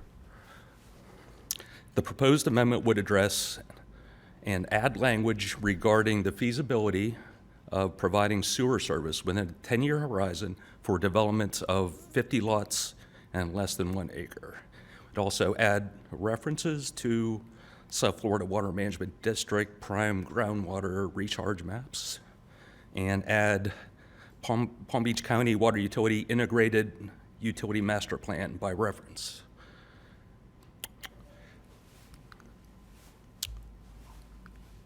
Am I going the wrong direction? I apologize, I'm sorry. Okay, both the Palm Beach County Water Utility Department and the Florida Department of Health will be involved with this amendment. We have Brett Hamill from Water Utilities available today if anybody has any questions. Staff recommends initiation of this amendment. The Planning Commission recommended initiation at the October 13th hearing, an 11-0 vote. And that's it. Okay, thank you. Any questions? Okay, not seeing any questions. I assume we have no cards on this item? Okay, all right. With that, would somebody like to make a motion? This would be to initiate. We have a motion by Commissioner Marino. Second. We have a second by Commissioner Woodward. And all in favor, all opposed, that motion carries 6-0, showing Commissioner Bernard. Is he back there? No. Commissioner Bernard off the dais. Okay. All right. Do you want to add your vote? Yes. Okay. So duly noted. All right, we are now to item number 6. This would be comments. Assistant County Attorney. No comments. Planning Director. I do. Oh. So at last week's, I think it was the Thursday hearing, there was a question for some more details in terms of the numbers of units, workforce, affordable housing. So I do have a bunch of statistics I can run through, and I did also note your comments earlier, so we'll obviously follow up with respect to that aspect, but I just wanted to run through some of the numbers now. Okay. So the mandatory workforce housing program for unincorporated Palm Beach County was adopted in 2006. I'll note that it was a slow start to start accumulating units because, as we all know, there was the housing collapse shortly thereafter. So it's really been ramping up more in recent years. So currently, just through that workforce housing program, the total number of units is approximately 3,200. Of those units, now I'll go through for sale, for rent, and what has been built and what's in the pipeline. So the in lieu fee was selected for 328 of those units. There are 227 for sale units that have been made available through the program. There are 1,334 rental units that have been made available through the program. And then the balance of that 3,200 figure, which is approximately 1,300 units, are projects that have been approved and are either under construction or have not yet started construction. One thing I'll note is those totals do not include units within the agricultural reserve. We've had 2 projects approved by the board. The essential housing, those 2 equate to an additional 126 units. One thing we've did is we've reached out to our municipal friends, Jupiter, Palm Beach Gardens, West Palm Beach, Delray Beach, who all have workforce housing units as well. I don't want to give solid numbers because we haven't gotten complete follow-up from everyone, but that is in excess of 738. My guess is it's probably closer to 1,000 through those municipalities. Not all have been delivered. Some are approved, under construction, but that is in totality. And once we have firmer figures, I can follow up at a future meeting. And lastly, so that's my first numbers. We're focusing on the workforce housing program. There are a lot of other, HED is involved with a lot of projects through funding sources for workforce and affordable housing units outside of the workforce housing program. So when you look in totality of those units, workforce housing units, and then what has been submitted or let us known by the municipalities, our figure is over 8,000 units. So. Commissioner Baxter, you're recognized.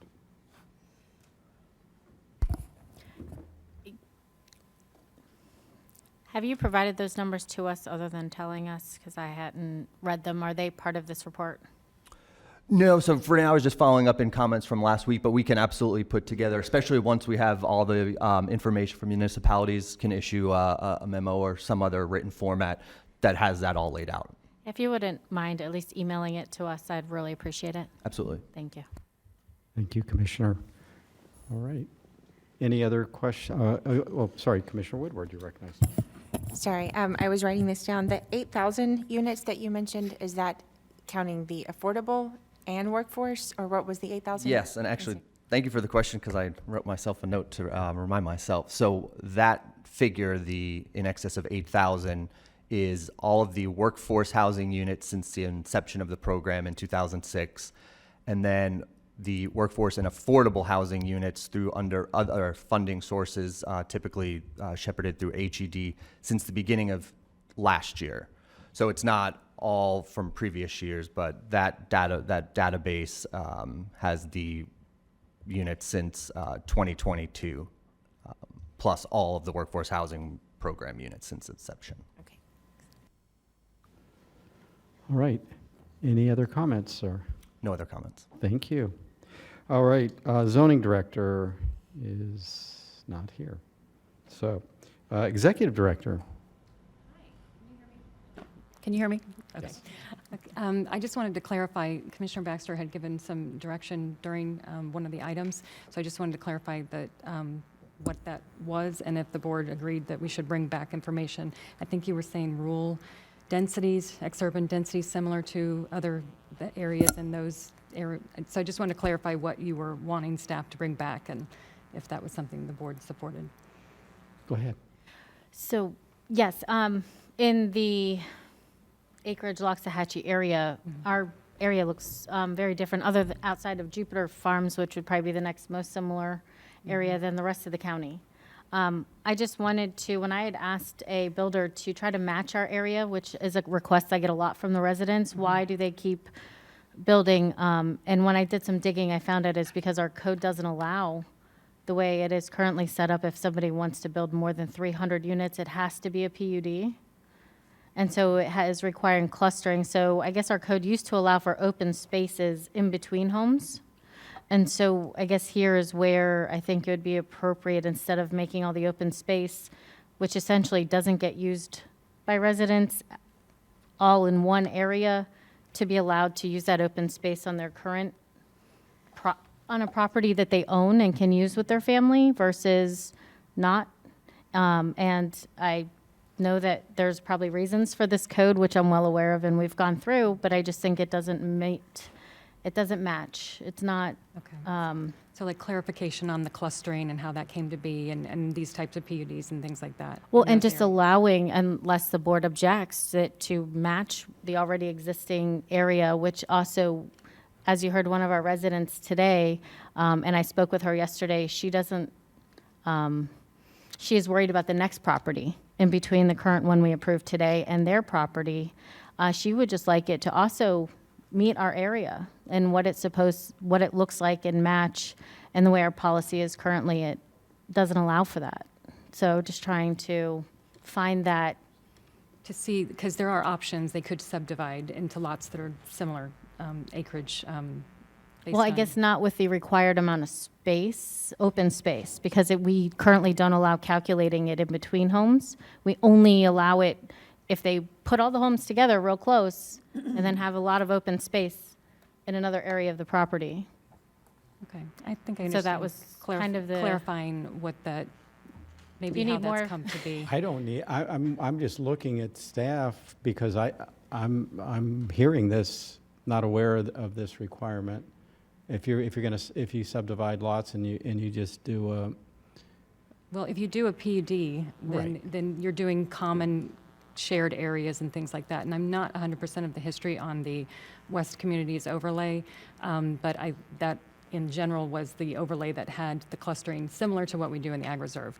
I don't know that that was a requirement or if that was staff, maybe that was given as an option because it was developed as a rural PUD type of thing. But I think a straight subdivision would not require like common amenities and things like that. So you could subdivide. I think even in the acreage, you could go to 1.25 acres out there just on a normal subdivision. And not require the 40% open space requirement? Correct. Currently in our code? Unless you do a PUD that has the Right. Well, and over 300 units, doesn't our code require that it's a PUD?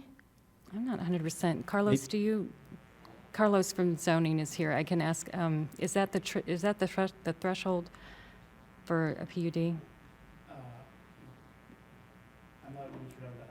To the office and just find out, Maybe have this come back, Yeah. give you Well, guys, that's now what that I- we've, Okay, so now that- that is we've that- let so you that's know what that you're- this is a question. I just wanted to make sure what we were bringing Right back. ahead, go right ahead, Okay. clarify Okay. all day Okay. long. Perfect, thank you. Okay, we're good. And by the way, I'm here representing the zoning department, and we have no other issues either.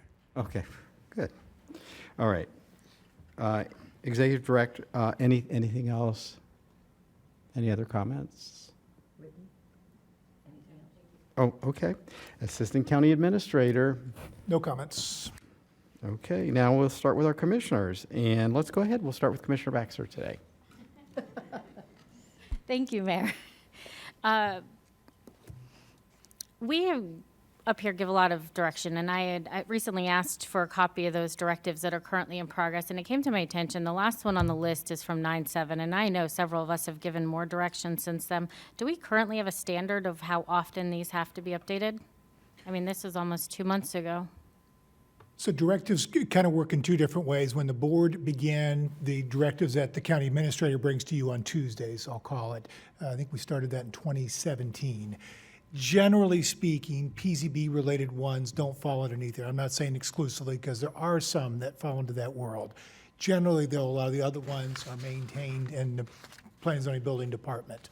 So you will get some crossover, but I would assure you that they're all noted, that need to be followed through and addressed by way of direction. And I've had a couple of discussions with Whitney on doing a little more to formalize the ones that would fall specifically into that shop. That was my next question. So if we have it on the one side, could we then have another list? If anyone objects to us having a more formal, please let me know, list of what is currently in process. I would appreciate it. No, understand that.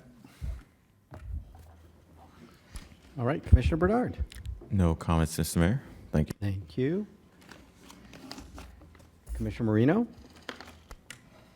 Actually, I have several comments. One, I'd like to give a shout out to Julia DiTolo. She won yesterday at the Palm Beach North Chambers Woman of the Year. Very deserving, and it was actually a very deserving list of nominees and finalists. I would also, Marcy, I apologize. The Timber Tech Championship is this weekend down in Boca, and the reason I'm bringing it up is because my nephew Steven is the tournament director. And I was also able to attend an event on Sunday night, presented by Christine Lynn, where they recognized Morgan Pressel, who her foundation has actually funded 2 mobile units for women's mammography. So that is always a good thing for our ladies in the area. And on a sad note, I would like to recognize the passing of Pat Rooney Sr., a man who, as Pat Jr. and I were talking yesterday, said, a man with a lot of stories and a man with great passion, and will be sadly missed by all of those who knew him and all of those who are Pittsburgh Steelers fans. So, thank you. Thank you. Commissioner Woodward. Yes, thank you. I have a few comments. One less, thank you, Commissioner. I was able to attend, Boca Chamber had a Hospitality Service Awards last Wednesday.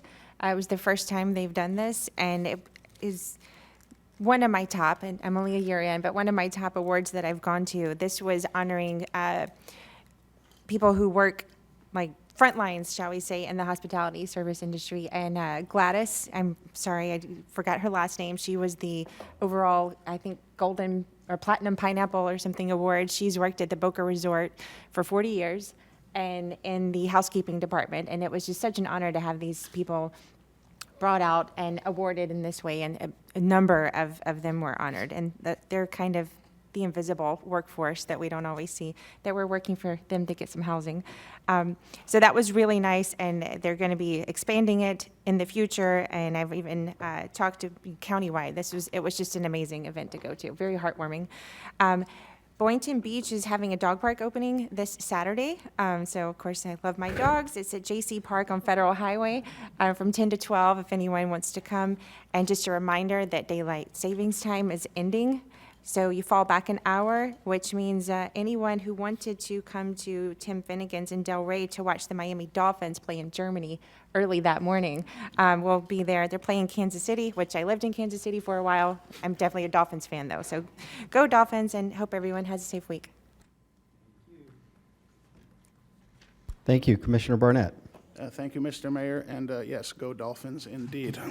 I apologize for my lateness today. I was invited to speak and give the welcoming remarks to the legislative delegation meeting. They had a joint meeting with our school board in Green Acres, my hometown, 4 minutes from my home, and had an opportunity to press some of our county's priorities, especially those affecting central Palm Beach County and our infrastructure needs with regards to road projects, sewer projects, the needs of our college, Palm Beach State College, and which incidentally, if there are any developers who have any pending projects with off-site workforce housing, we also have a great CRA in Palm Springs, so we would be grateful for consideration.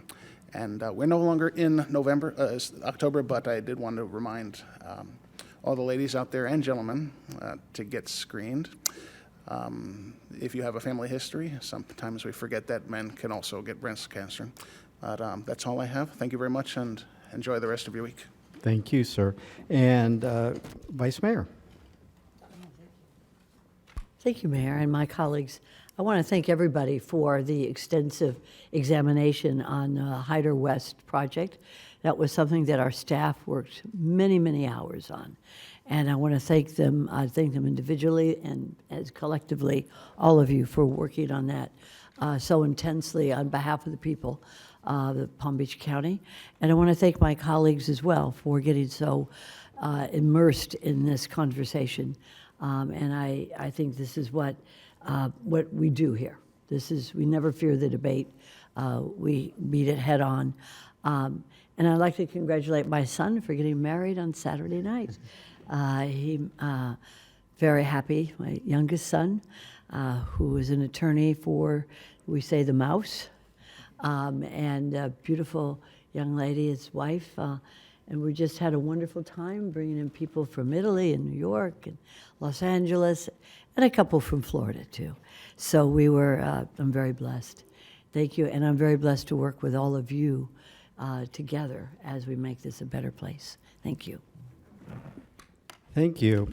So I want to thank all the volunteers that were out at Animal Care and Control this past weekend. It was a great event. Adopt a Boo. Commissioner Woodward was there and actually got to see me play with a dog. So I know. There's video. No, there's pictures. So there's proof. I love dogs too. I do want to remind everybody on Saturday, the 4th, we are going to be celebrating Lagoon Fest again, downtown West Palm Beach from 9 a.m. till 2 p.m. Hopefully, we're going to do a wildlife release if Busch Gardens or Busch Wildlife. If there is typically a bird that they've rescued, if it's available to be released, and that'll take place about 12:45 down by the docks. Lots of family stuff to do. There's learning how to fish and being able to go out on some of the boats. We're going to have staff from they're going to take people out on tours and explain some of the ecology and really how special our lagoon is. So it should be a lot of fun, and hopefully we'll see you out there. And then I will also be joining the folks from NAMI. I think they've got a walk going on. And as we know, mental health is always something that's impacts our community, all communities, and something certainly to not be afraid of and not to be afraid of seeking help. And NAMI is a nice organization of volunteers trying to help folks and families as they navigate some of these challenges. So with that, that's all I have, and looking forward to seeing us all, I guess, on Tuesday is our next meeting, if I don't see you before. And thanks, staff, for a wonderful day, as always, so well prepared, and I know all the people behind you, so thank you, and thank your staff as well. With that, this meeting is adjourned.